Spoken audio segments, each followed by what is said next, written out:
Jeremy Werkheiser shows us how his artistic journey began here in Hartford, using metal pieces to weld together roses. It started as the first few roses I made for my wife on Valentine's Day, and she's like, you need to sell these. A few years later, he still makes the roses, but now, so much more.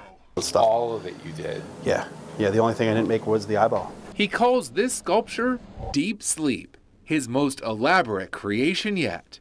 I wanted to build this to see how good I really was, to try to shake off all the limits that I thought I had on myself, and I just dedicated everything that I had.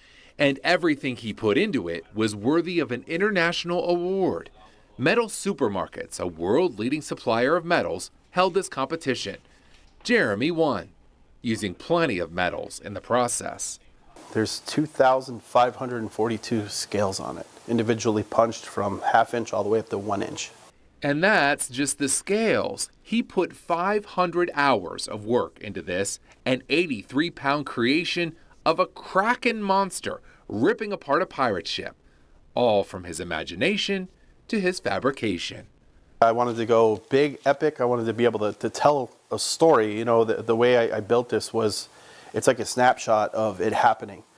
Now this prize winner is on display at the Kitson Gallery in Tunkhannock, along with some of Jeremy's other work. Success that's a long way from a low point just a few years ago, when Jeremy's house burned and his dad died months apart. You know, I had a lot of life-changing events happen a couple years back and kind of lost everything. But when you're in the middle of it and you lose everything, it kind of gives you a different perspective on what's important and what you want to do. So he made metal design and art his only career, a business he calls Metal Relic. I've always had an artistic side of seeing things a little bit different than everybody else. You know, sometimes it's a blessing and other times not so much. Recently, he's seeing the blessings. It was never a why me. It was more like, all right, well, where do we go from here?